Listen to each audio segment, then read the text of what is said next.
Баршаңызға сәлем. Бүгін бізде жаңа рецепт. Бүгін выпечка емес, бүгін кәдімгідей күшті осындай запеканка дайындаймыз. Мясо по-французски. Осы тамақты өте қатты жақсы көреміз күйеуім екеуміз. Мен ылғи жасаймын. Қараңыздар, өте күшті, жұмсақ, нежный болып шығады. Прям жасап көруге кеңес беремін. Давайте бастайық. Ең бірінші бізге картошка керек. Оны жақсылап тұрып біз қазір тазалап аламыз, жақсылап қабығынан тазартып.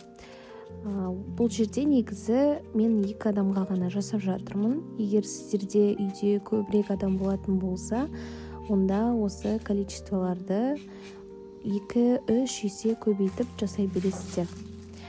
Картошканы одан кейін осы жерде пиязымызды бірден тазалап аламыз. Мен 3 қана картошка қолдандым. Ал сіздер енді көресіздер. Ашып болғаннан кейін жақсылап картошкаларымызды жуып аламыз. Неге видеода көріп тұрғандарыңыздай, менде осы аз ғана количество. Мен осындай формаға дайындайтын боламын. Түріне қатты мән бермеңіздер. Ең бірінші осылай сұйық майымызды құямыз. Жақсылап осы формаға жағып шығамыз.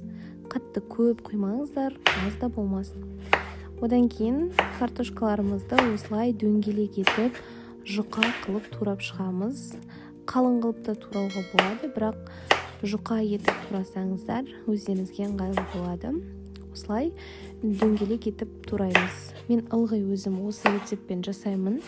Егер сіздерде басқаша рецепт болса, осы рецептті сіздерге кеңес беремін. Өйткені ылғи да өте удачный болып шығады.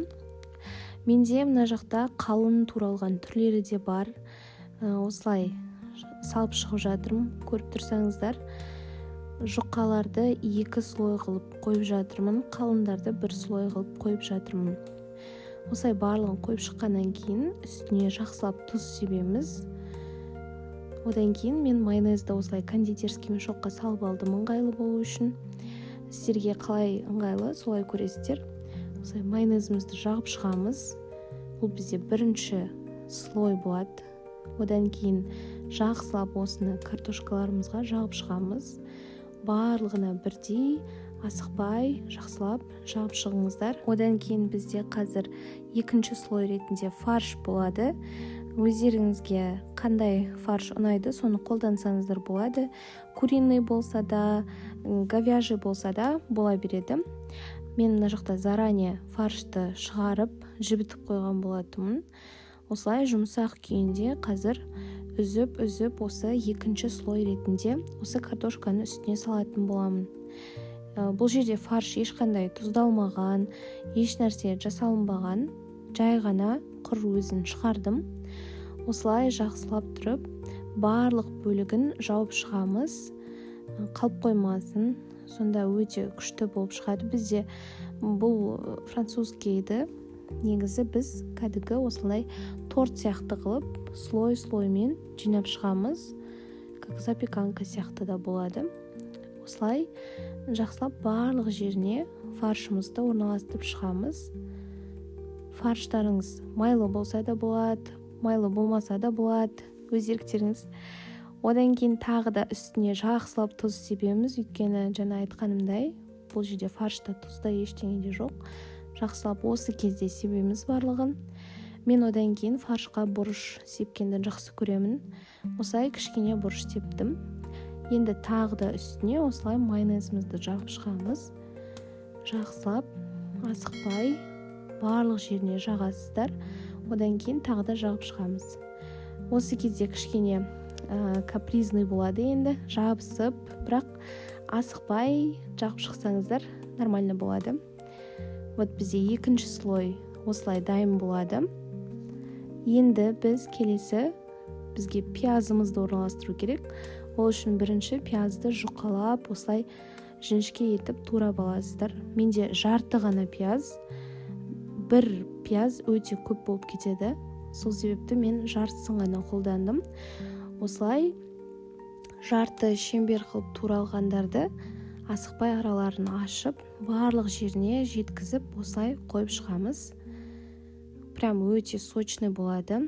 мен ылғи пиязды осы фарштан кейін саламын, сонда күшті шығады. Тағы да майонез кішігірім жағып, енді екінші слой ретінде тағы да картошканы екінші рет салып шығамыз. Яғни бізде уже үшінші, төртінші слой болады. Осылай тағы да орналастырып шығамыз. Тағы да айтамын, егерде картоптарыңыз қалың болып туралған болса, онда екі қабаттан қоймаңыздар. Жұқа қылып туралып кетсе, онда бір-бірінің үстіне қойсаңыздар болады. Тағы да тұз себеміз, тағы да бізде осылай майонез жағамыз. Осы кезде осы процесс қайталана береді. Тағы да фарш салып, тағы да картошка салсаңыздар болады. Мен осылайынан қазір уже аяқтаймын. Егер тағы да слой қосам десеңіздер, қосуға болады. Осы кезде тағы да қоссаңыздар болады. Осылай жағып шыққаннан кейін енді мен помидорды тураймын. Помидорды да осылай дөңгелек етіп, жұқалап, жақсылап турап аламыз. Маған осы жерде 2 штугы жетті. Сіздер енді өздеріңіздің жаңағы көлемдеріңізге байланысты таңдайсыздар, тоже көп болса көбірек қолданып. Одан кейін міне осылай тағы да үстіне орналастырып шығамыз. Бұл бізде предпоследний слой десем де болады. Осылай жақсылап, күшті қылып қойып шығамыз. Помидор негізі қолданбауға да болады. Бірақ прям күшті, сочный болған қаласаңыздар, қолданыңыздар. Одан кейін осылай тағы да тұз себеміз. Одан кейін тағы да бізде майонез осылай жағып шығып, жақсылап қазір біздің осы щеткамызбен жақсылап тұрып жағып шығатын боламыз. Біздің тамағымыз негізі дайын болып қалды уже. Осыны енді біз духовкаға жібереміз. Осы кезде мен 40 минуттай пісірдім. Себебі бір-екі картошкаларым қалың болғандықтан ұзақтау пісірдім. Енді келесі бізде осылай сырымызды жақсылап теркадан өткіземіз. Сырды негізі ең соңында осылайынан саламын. Жақсылап өткізіп, қайтадан тағы да 2-3 минутқа сыр ерігенше духовкаға саламыз. Мінекей сыр еріді, дайын болды. Қараңыздар қандай күшті болып, түрі де әдемі, аппетитті, күшті болып шығып тұр. Жақсылап қазір кесіп, дәмін көретін боламыз. Міне осылай ыстық күйінде сіздерге бірден көрсетіп жатырмын. Қараңыздар, күшті болып, жұмсақ болып шығады. Мінекей мен 40 минуттай пісірдім. Қараңыздар, прям күшті, жұмсақ, әдемі болып шықты. Дәмі прям енді вообще күшті. Сіздер де дәл осы рецептпен жасап көріңіздер. Өте күшті шығады. Каналыма тіркеліп қойыңыздар. Всем пока!